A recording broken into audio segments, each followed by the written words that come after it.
Hey, hello. This is Brian from Troubled Waters. Happy Friday. Pray that each of you had a great week and that you're looking forward to an awesome weekend. Yesterday was it was a very, very tough subject. Just talking about how to talk to folks that you're not necessarily going to agree with. And we said on that one that don't be afraid to make mistakes. Love them, look them in the eye. Number two, don't be afraid that you're going to compromise the identity that you present before them.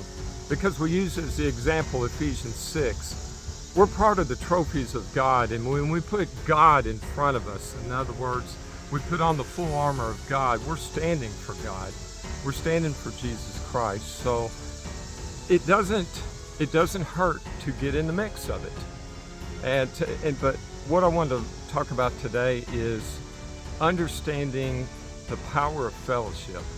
Because like yesterday, when you take on tough situations, you're talking to somebody that doesn't agree with you. You're looking for fellowship to cement that. And the call on that one is to endure. You don't back down. I hear what you're saying, because I feel it too. Sometimes you feel like you lose an argument. Yeah, I'd rather lose an argument and gain a friend than win an argument and lose somebody. People learn at different areas, and what we're called to do is represent Christ. Sometimes it's breadcrumbs. It may be that lady on the bus stop. It may be somebody you're having a coffee with. Or it may be an instant brain dump when they say, oh yeah, the light is on. I see what you're saying. So today I want to talk about the power of fellowship under the strength of unity. We're going to be in John chapter 17. And this was an intercessory prayer. It's kind of a long chapter, so I want to read some of it. This is where Jesus is talking to the Father on your and my behalf, on followers, disciples, the trophies of Jesus Christ, his disciples. And what he is talking about kind of underscores what we've talked about this week. But I'm going to begin reading in verse 13. If you've got a Bible, you're following along. John chapter 17. It says, but now I come to you, and these things I speak in the world, that they may have my joy fulfilled in themselves. I have given them your word, and the world has hated them because they are not of the world. He's talking about us. We're not of the world. Just as I am not of the world. I do not pray that you should take them out of the world, but that you should keep them from the evil one. Yes, indeed. Verse 16. They are not of the world, just as I am not of the world. Sanctify them by your word. Your word is truth. We'll get back to that. As you have sent me into the world, I also have sent them into the world, and for their sakes I sanctify. I set apart myself. I sanctify myself, that they also may be sanctified by the truth. I do not pray for these alone, but for also all those who will believe in me through their word, that they may be one, as you, Father, are in me and I in you, that they also may be one in us, that the world may believe that you sent me. There you go. That's verse 21. And the glory which you gave me, I have given them, that they may be one, just as we are one. I and them, you and me, that they may be made perfect or complete in one, that the world may know that you have sent me and have loved them as you have loved me. You know, it's a call to unity, and we're called to represent Jesus Christ. And I want to ask you a couple of questions. What is to think about?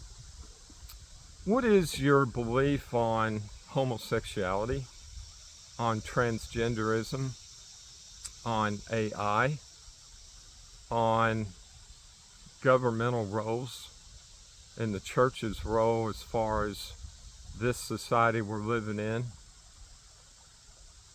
Does your views line up with those around you, those you worship with, your church?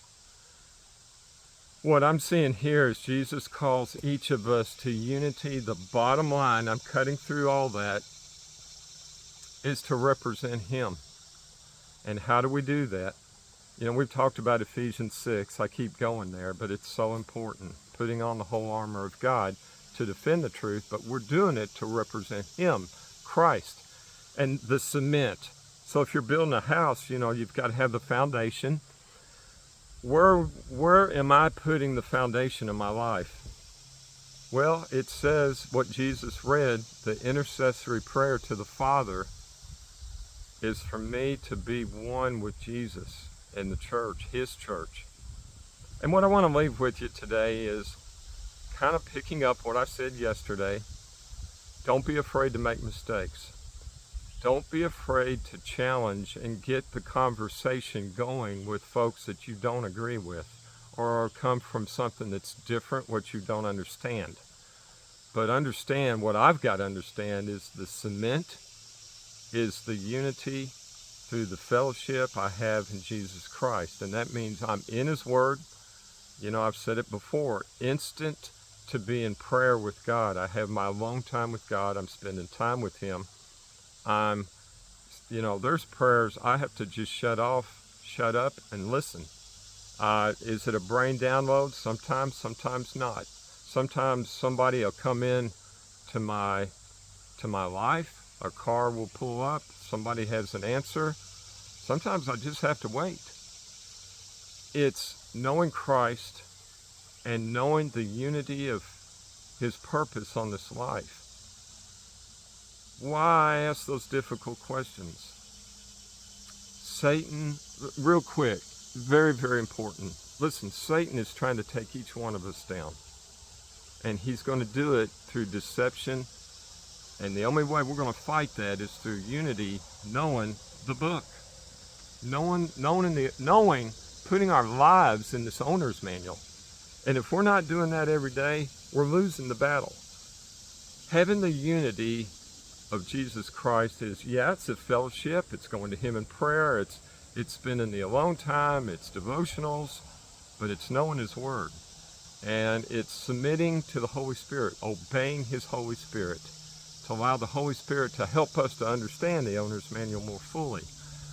If there's things that are pulling you apart with your family or with your church, I want to encourage you, and what I'm doing is entering in the discussion. Tough topics. People want answers. The bottom line, what I'm going to leave with you today is, number one, this is more an exhortation to believers. If you're agnostic or you're atheist and you're looking for God, I understand that. I want to say to you first, you're not going to find God in the world unless you find the people I'm talking to, those that are disciples. And I'm talking more specifically to His disciples today, to Jesus' followers. What I would say is, if you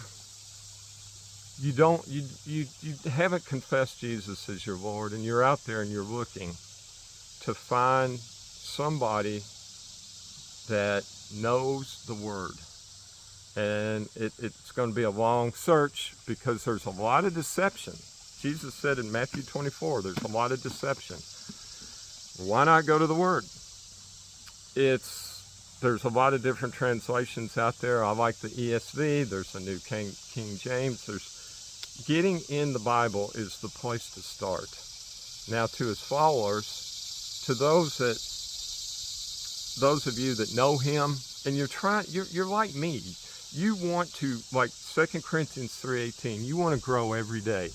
You want to grow more like Christ. What I'm saying is, don't be afraid to make mistakes. Understand that when you take on difficult tasks and topics, you may lose some ground, but if you know what's in your heart, you have peace about it, you go forward. I don't win every battle. And number 3 is, I've got to do everything I can to just be at peace with the decisions by coming to my God and coming to the owner's manual. Staying in unity, staying in faith and fellowship, worshiping God, being having a humble attitude, removing all the pride, the cares, the anxiety, the stresses of life, and submitting to the will of God. People in the world are looking for a unified Christ, and are we going to step up to it? For me, it's doing everything we've talked about. So I hope this leaves you with something to think about. Please like the video, and feel free to forward it, put your comments in there. Love to gain your perspective. We learn from each other. Iron sharpens iron. If you are looking for Christ, put that in the comments. I'd be happy to reach out to you. Any one of us would, but I'd be happy to take that step. And so I pray that you will go out and make this a great day, but above all, make this a godly day.